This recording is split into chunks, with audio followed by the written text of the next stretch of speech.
अस्सलामुअलैकुम students, welcome back to RS learning zone. उम्मीद है आप सब खैरियत से होंगे।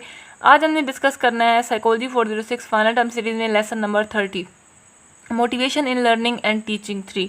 अब इसमें देखें बच्चे, हमने क्या पढ़ना है कि मोटिवेशन का मतलब है किसी काम को ना एनर्जी से करना, शौक से करना, इंटरेस्ट लेकर करना, ये हमारा मोटिवेशन है।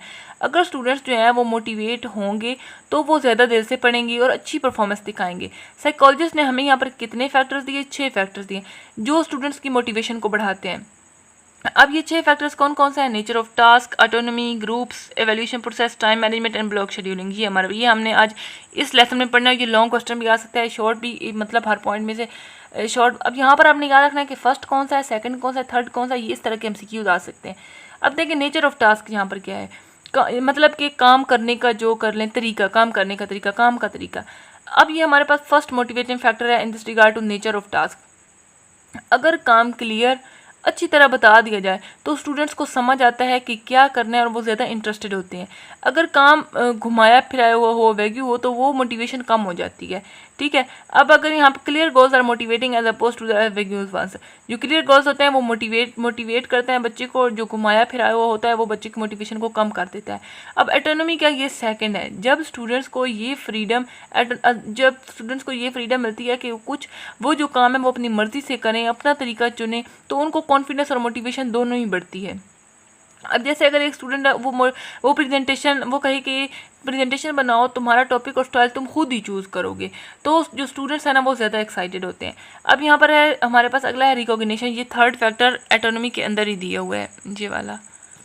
यहाँ पर हमारे पास है थर्ड फैक्टर। ये अपने फर्स्ट सेकंड थर्ड याद रखने। अब थर्ड फैक्टर कौन सा? रिकॉग्निशन, यानी तारीफ और इनाम आप कर लें। जब स्टूडेंट्स की मेहनत को टीचर तारीफ या रिवार्ड देता है, तो वो जैसे शाबाश दे दिया, स्टार दे दिया, कोई सर्टिफिकेट दे, तो वो और ज़्यादा मेहनत करते हैं कि हम और ज़्यादा इस तरह की अचीवमेंट लें। अब जैसे अगर कहें कि आज एक टीचर कहे कि आज अली ने सबसे बेहतर असाइनमेंट सबमिट की है, सब इसके लिए तालियां बजाओ, तो ये एक मोटिवेशन है ना बच्चे के लिए। अब ग्रुप्स, अब यहाँ पर फोर्थ फैक्टर है। फोर्थ फैक्टर कौन सा? यानी ग्रुप्स में काम करना। जब स्टूडेंट्स ग्रुप में काम करते हैं तो उनका इंटरेस्ट बढ़ता है, दोस्ती और कोऑपरेशन उनकी मोटिवेशन को जो है ना वो ज़्यादा कर देती है। जैसे ग्रुप प्रोजेक्ट में सब मिलकर पोस्टर बनाएंगे, तो अब यहाँ पर हम एग्जाम्पल ले लेना कि ग्रुप प्रोजेक्ट में सब मिलकर पोस्टर बनाएंगे। अब इससे उन्हें मज़ा भी आता है और लर्निंग भी होती है। फिफ्थ हमारे पास है एवेल्यूएशन प्रोसेस। अब इसमें क्या है? इसमें है कि जो ग्रेडिंग वगैरह का तरीका होता है, अगर एक टीचर फेयर तरीके से मार्किंग करता है तो सबको क्लियर बताता है कि इस बात पर मार्क्स मिलेंगे, तो स्टूडेंट्स खुश और मोटिवेटेड हो जाते हैं कि हमने ये जो चीज़ है ये फॉलो करनी है।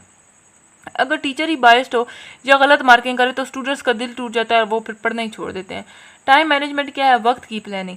टीचर को अपना सिलेबस और टाइम अच्छे से प्लान करना चाहिए। यहाँ पर हमारे पास एक वर्ड है ब्लॉक शेड्यूलिंग। ये क्या है? ब्लॉक शेड्यूलिंग का मतलब है कि सिलेबस को छोटे छोटे हिस्सों में डिवाइड करना और हर हिस्से को फिक्स टाइम में कंप्लीट कर देना। जैसे कि फॉर एग्जांपल आज हमने साइकोलॉजी के 2 लेक्चर पढ़ने, 1 लेक्चर पढ़ना है, कल हम 2 पढ़ेंगे, तो इस तरह फोकस बढ़ता है और टेंशन भी ख़त्म होती है। जैसे मैं आपको इसी वीक में तकरीबन साइकोलॉजी के जो लेक्चर्स हैं वो कंप्लीट करा दूँगी। मैं अपनी तरफ से सारी कोशिश, मुकम्मल तरीन कोशिश कर रही हूँ कि आपको अच्छी तरह से समझा सकूँ, हर एक पॉइंट को डिस्कस कर रही हूँ। अब आगे आप पर है। टीचर्स को अब क्या करना चाहिए? टीचर्स को ये 4 जो बातें हैं ये ज़रूर फॉलो करनी चाहिए।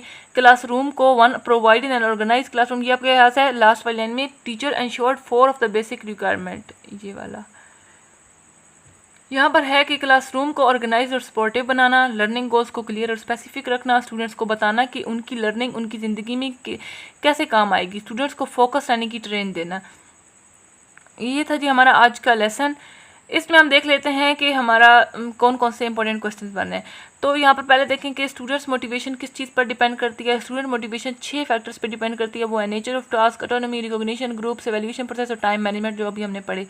अब ऑटोनॉमी का मतलब क्या होता है? ऑटोनॉमी का मतलब होता है कि इसका मतलब होता है कि स्टूडेंट्स को फ्रीडम देना कि वो काम अपनी मर्जी से कंप्लीट करें। रिकॉग्निशन का क्या मतलब है? जो हमारे पास थर्ड फैक्टर था, इसका मतलब है कि जो है ना ये कैसे मोटिवेट करता है स्टूडेंट्स को, तो ये यानी कि तारीफ और रिवार्ड देना स्टूडेंट्स की मोटिवेशन को बढ़ाता है। ब्लॉक शेड्यूलिंग यहाँ पर है। ब्लॉक शेड्यूलिंग में है कि इसका एक मेथड जिसमें सिलेबस को छोटे छोटे हिस्सों में डिवाइड कर दिया जाए। सेल्फ डिटर्मिनेशन होता है कि बच्चे को मतलब कि अपनी मर्जी से काम करने की आज़ादी चाहिए। जब स्टूडेंट्स को अपने चॉइसेस लेने की इजाज़त मिलती है तो वो बहुत ज़्यादा क्रिएटिव और इंटरेस्टेड हो जाते हैं। तो ये था जी हमारा आज का लेसन नंबर 30।